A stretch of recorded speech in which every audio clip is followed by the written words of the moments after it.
4 varas cíveis e ambientais ganham novo endereço.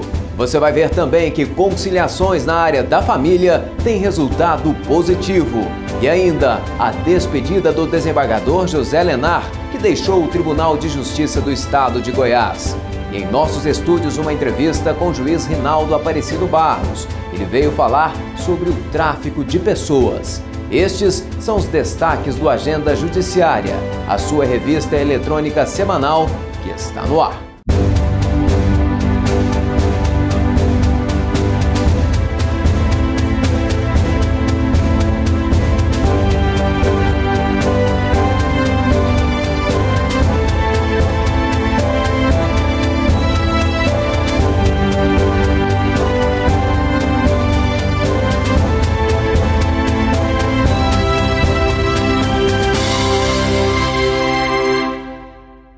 Você vai ver agora que 4 varas cíveis e ambientais já estão funcionando em novo endereço. Confira a inauguração do novo prédio. As 13ª, 14ª, 15ª e 16ª varas cíveis e ambientais foram transferidas para o prédio alugado pelo Tribunal de Justiça de Goiás, na Rua 18, no setor oeste, em Goiânia.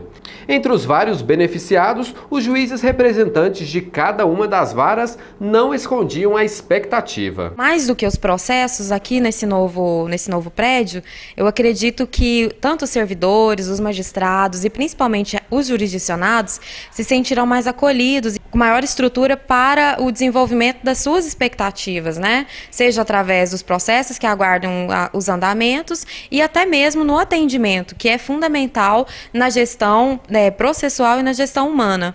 Então, as expectativas são as melhores e eu acredito que com a melhor estrutura, também nós teremos maiores condições de atender, com mais dinamismo e com mais agilidade as demandas. Teremos mais espaço, mais conforto, uma melhor segurança, inclusive, para os funcionários, para os juízes, para quem vem participar de audiência, consultar processo. As instalações mais condignas, melhores, vai proporcionar uma melhoria geral no trabalho de todo mundo e melhor conforto para o usuário.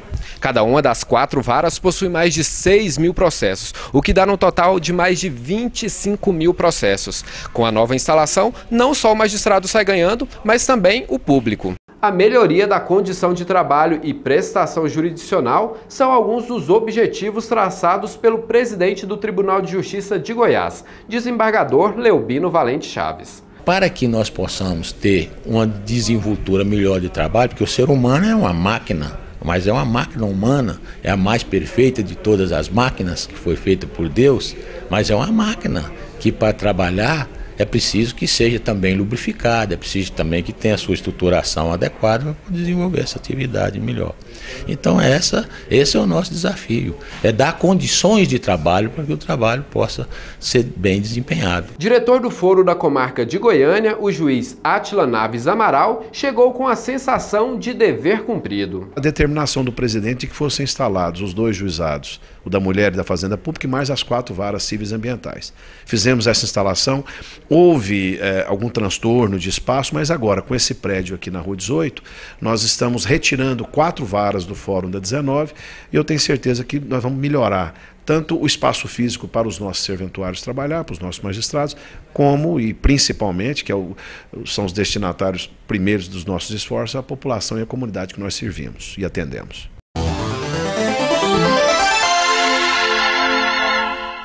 Doutor Jaceir, o que é um furto privilegiado? O furto privilegiado é o furto de objeto de não muita importância. Por exemplo, alguém que vai a um supermercado e ali ele subtrai para si um shampoo, um sabonete. Então, aquele objeto subtraído é de pequena monta. Então, sendo pequeno o valor, se denomina de furto privilegiado, porque o objeto, portanto, não está acima, pelo que a jurisprudência entende, de um valor de um salário mínimo, por exemplo.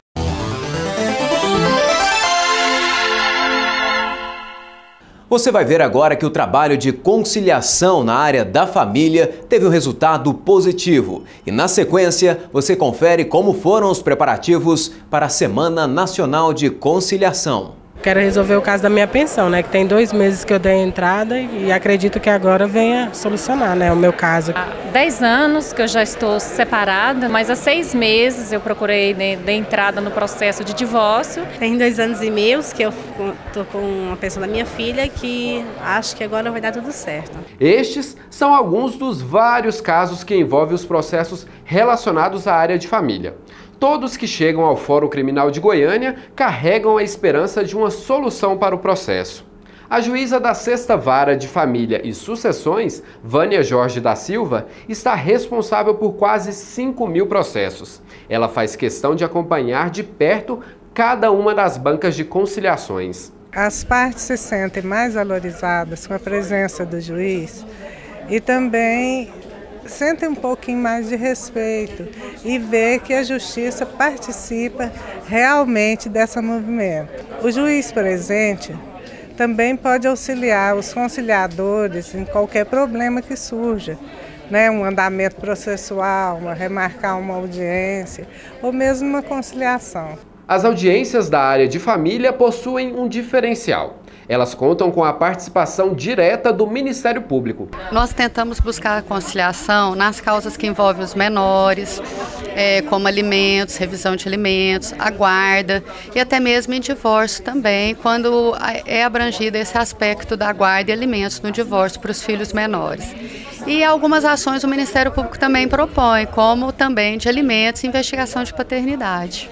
Com uma demanda cada vez maior, as bancas relacionadas à família têm ocorrido com maior frequência. Mesmo com os inúmeros processos, o resultado tem acontecido de forma rápida e positiva.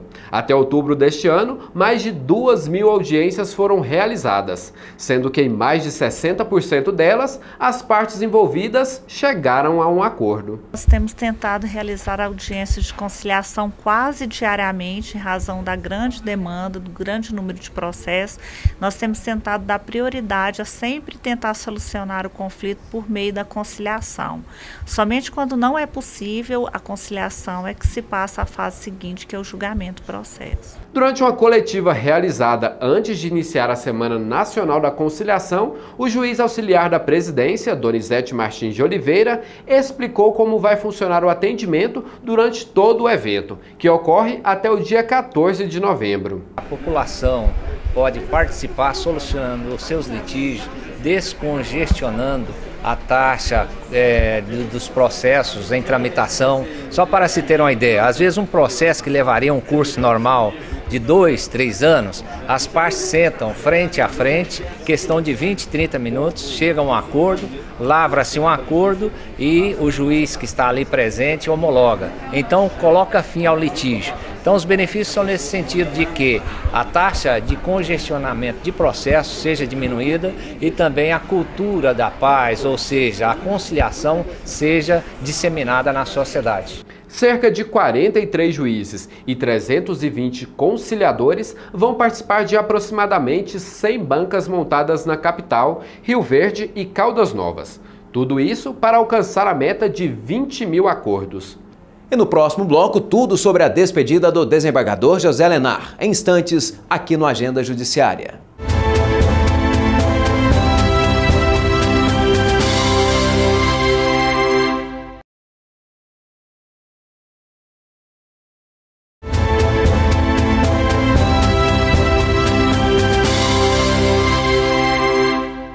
Agora você acompanha a despedida do desembargador José Lenar, que deixou o Tribunal de Justiça do Estado de Goiás. O motivo é a aposentadoria.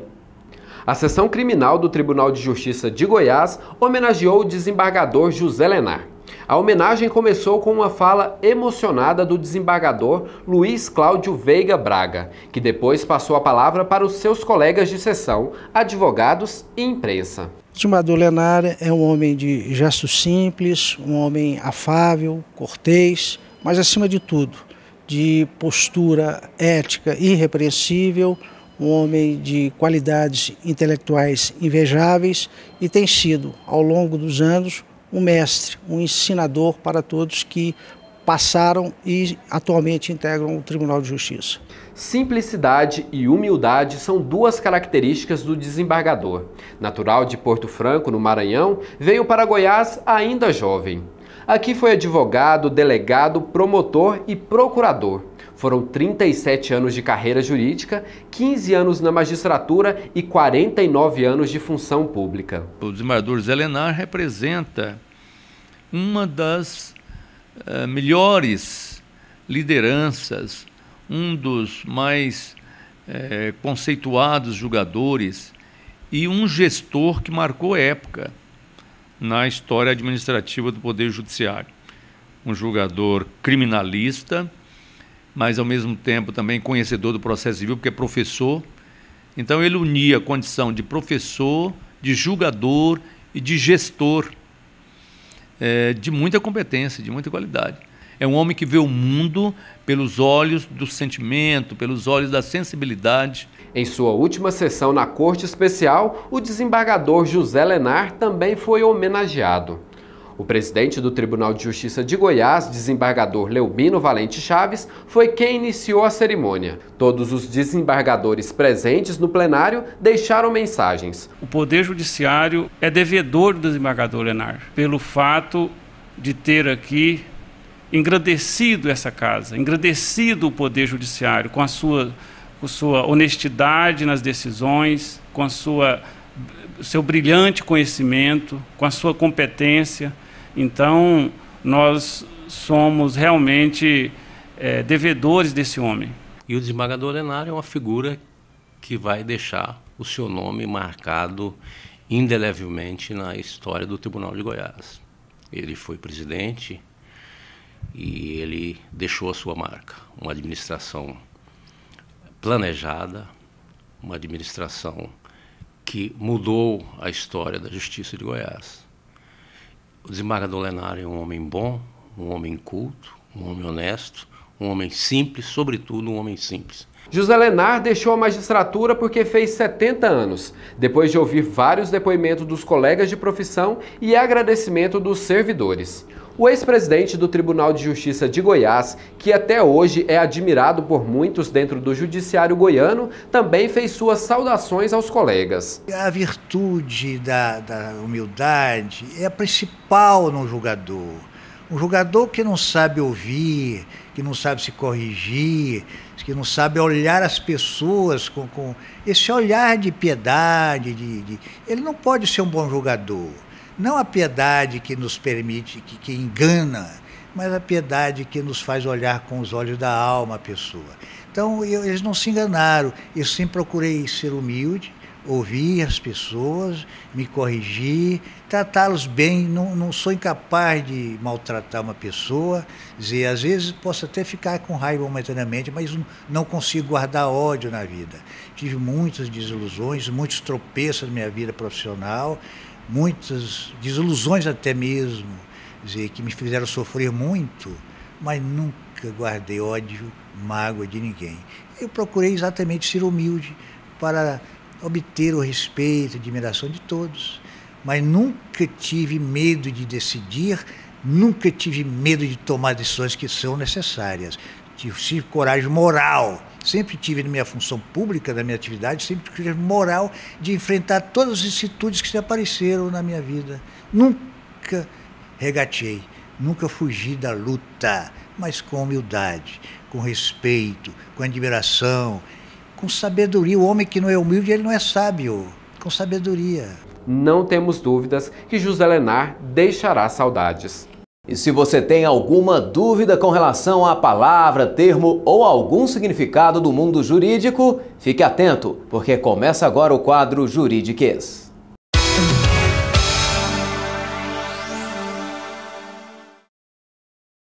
Quando o indulto ele é total, diminuindo aí todo o restante, perdoando todo o restante da pena, extingue-se aí a punibilidade do réu. Quando o indulto ele é parcial, dentro do decreto diminui apenas um percentual da pena que ainda resta cumprir, aí sim ele recebe esse benefício e nós voltamos a fazer também um novo cálculo da pena. Quando o indulto é total, extingue a pena. Quando o indulto é parcial, a gente faz a chamada comutação das penas. Então, comutar é justamente isso, é trocar, é substituir aquele total da pena que ainda tem a cumprir por uma pena menor. tanto às vezes, inclusive até substituindo por uma restritiva de direito. Então isso é feito apenas por decreto, é uma clemência do presidente da República e só ele pode conceder a esse tipo de benefício ao reeducando. Na anistia, perdoa-se o crime, perdoa-se a conduta delituosa. O Congresso Nacional, normalmente é por lei, e perdoa o crime como um todo, inclusive apagando todos os seus efeitos, tanto penais como civis. Normalmente, a anistia ela vem em determinados casos, crimes políticos, crimes eleitorais, crimes militares. O reeducando, ele começa a cumprir sua pena, seja no fechado, seja no semiaberto, e a partir daí, cumprindo um percentual, ele pode daí progredir para um regime mais brando, ou seja, quem está no regime fechado pode ir para o semiaberto e depois para o aberto. Qual que é a diferença disso? Bom, o fechado, todos sabem, o presidiário cumpre a pena dentro dos muros do presídio, totalmente fechado. O semiaberto já é permitido a ele trabalhar durante o dia na iniciativa privada, na comunidade, e volta à noite para o presídio. E o aberto cumpre em casa de albergado, que também é só pernoite.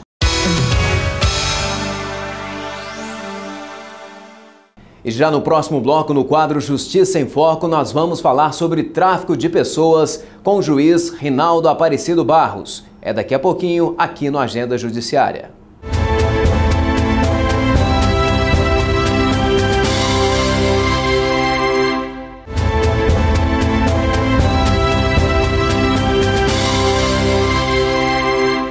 Vamos ver agora como foi a homenagem recebida pelo presidente do Tribunal de Justiça de Goiás na cidade de Santa Cruz de Goiás. Confira.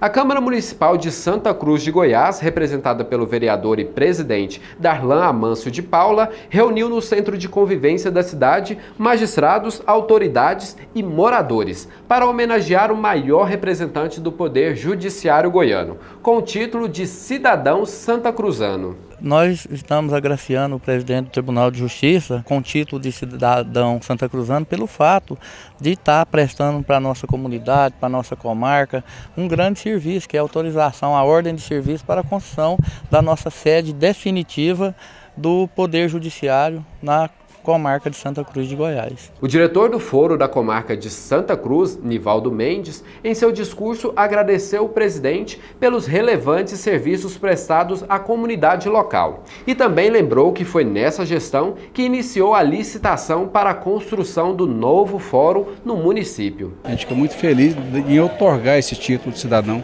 tão merecido ao nosso presidente. O Poder Legislativo, representado pelo prefeito Augusto Damásio, destacou a importância da parceria entre o Poder Legislativo e Judiciário. Para nós, Santa Cruzano, é uma honra imensamente ter um filho de Santa Cruz como presidente. E o presidente, em outras conversas que nós tivemos com ele sempre demonstrou o carinho que ele tem pelo nosso município, por Santa Cruz de Goiás. Hoje no Justiça em Foco, o nosso assunto é tráfico de pessoas, um dos crimes mais rentáveis do mundo. E apesar disso, ainda não possui políticas, programas e até mesmo leis eficazes para que se combata esse tipo de crime no Brasil e até mesmo fora dele. E para falar sobre esse assunto, o nosso convidado é o juiz Rinaldo Aparecido Barros, que é também integrante do Grupo de Enfrentamento ao Tráfico de Pessoas do Conselho Nacional de Justiça. Embora ele seja um dos crimes mais lucrativos do mundo, perdendo apenas para o tráfico de drogas e de armas, ainda não existem políticas eficazes e até mesmo a lei, Rinaldo, não é tão eficiente ainda, tão severa. O Brasil, desde 2004, é signatário do Protocolo de Palermo. A partir do momento que o Brasil assinou esse tratado internacional, fez o primeiro Plano Nacional de Enfrentamento ao Tráfico de Pessoas. E agora está para lançar o segundo Plano Nacional de Enfrentamento ao Tráfico de Pessoas, que terá duração de 4 anos. Mas o que é mais importante é que haja uma conscientização da população dos riscos a que está submetida, né, principalmente os nossos jovens, e seria importantíssimo a inclusão disso nas cadeiras escolares. Onde é que se encontra Goiás nessa escala desse crime? Infelizmente, Goiás apresenta vários casos e o que é preciso ser feito é um diagnóstico correto. Há uma grande dificuldade de se apurar esses números. exatamente porque há uma subnotificação dos casos. As vítimas, primeiramente, não se reconhecem como tal e depois, quando se reconhecem como vítimas do tráfico de pessoas, elas têm muito medo de fazer as denúncias. Pelo Código Penal, hoje é punido somente o tráfico de pessoas para fins de exploração sexual com a pena de 3 a 8 anos. Foi feito um grande estudo juntamente com o Ministério da Justiça e diversas instituições, do qual o Conselho Nacional de Justiça fez parte, sugerindo a modificação da legislação para que fosse criado um tipo penal único de tráfico de pessoas, abrangendo todas as modalidades desse crime. Hoje há uma rede de proteção, de recuperação, de assistência a essas vítimas do tráfico de pessoas? No Brasil, esse trabalho ainda é bastante embrionário, começou há pouco tempo. Somente em 14 estados há comitês de enfrentamento ao tráfico de pessoas que estão ainda se estruturando. Goiás tem um desses comitês, que é composto por mais de 50 instituições, inclusive o Tribunal de Justiça de Goiás faz parte, e está sediado na Semira, que é a Secretaria da Mulher e da Igualdade Racial aqui em Goiânia. E já desenvolve um excelente trabalho de atendimento a essas vítimas. Mas o que é preciso fazer é um trabalho muito maior, um trabalho de acolhimento a essas vítimas, de reinserção no mercado de trabalho e, principalmente, um trabalho de acolhimento quando elas retornam às suas casas e a seu país. Doutor, eu gostaria de abrir o espaço aqui agora para que o senhor concluísse falando sobre a viagem do senhor a São Paulo, a participação do simpósio e também sobre o site que já está funcionando, inclusive da outra vez, esta é a segunda vez que o doutor Rinaldo participa aqui do Justiça em Foco, o site estava sendo lançado, né? Exatamente. Agora já está no ar, eu gostaria que o senhor, inclusive, divulgasse o endereço para que as pessoas pudessem colaborar também com esse trabalho. Nesse sentido, nós realizamos aqui em Goiânia, em maio passado, o primeiro simpósio internacional para o enfrentamento ao tráfico de pessoas. E realizamos agora, no dia 25 e 26 de outubro, em São Paulo, o segundo encontro, exatamente este, mais voltado para os operadores diretos do enfrentamento ao tráfico, dos órgãos de repressão. Então compareceram delegados, policiais, promotores de justiça, defensores públicos e magistrados. E já marcamos um terceiro encontro para os dias 13 e 14 de junho do próximo ano, na cidade de Dourados, Mato Grosso do Sul, que é uma região de fronteira e que vem enfrentando muitos problemas relacionados ao tráfico de pessoas. E deixamos aí o endereço do site, que é www.traficodepessoas.org. Esse site foi desenvolvido exatamente para ser um novo canal de discussão e de denúncia a respeito do tráfico de pessoas. Então é muito importante que as pessoas visitem o site e participem e nos ajudem nesse enfrentamento, que, como eu disse, esse crime envergonha a humanidade. Nós conversamos então com o Dr. Rinaldo Aparecido Barros, que é integrante do Grupo de Enfrentamento ao Tráfico de Pessoas no Conselho Nacional de Justiça.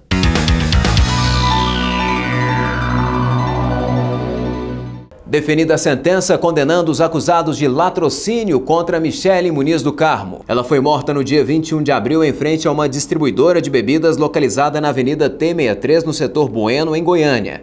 Jonathan Rosa de Souza, autor do disparo, pegou 27 anos e 6 meses de prisão, em regime fechado. Pelo mesmo motivo, foram apenados Diogo Souza Pinheiro, com 23 anos e 6 meses de reclusão, Luan Henrique Silva Neto e Wesley Veríssimo dos Santos, ambos com 24 anos de prisão. Michel Castro de Jesus, quem prestou a arma usada no assalto, teve imposta a pena de 3 anos e 6 meses de reclusão, que foi substituída por serviços a serem prestados à comunidade.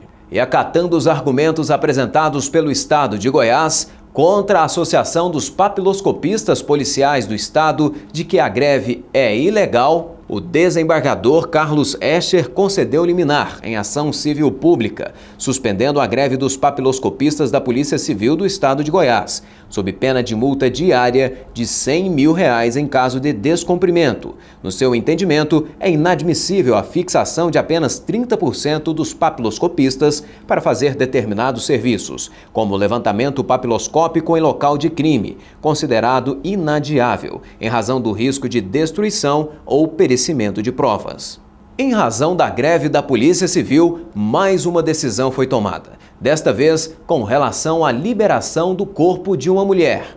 Como existe a suspeita de erro médico, o que configura ainda mais a urgência na realização do trabalho do IML, a juíza Zilmene Gomide da Silva Manzoli, da Primeira Vara da Fazenda Pública Estadual, concedeu liminar determinando que o Instituto Médico Legal liberasse de imediato e após a realização de todos os exames necessários o corpo da mulher.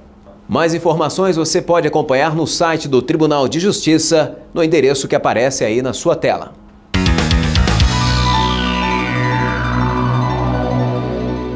Agora vamos saber o que deve acontecer de mais importante no Judiciário goiano na próxima semana.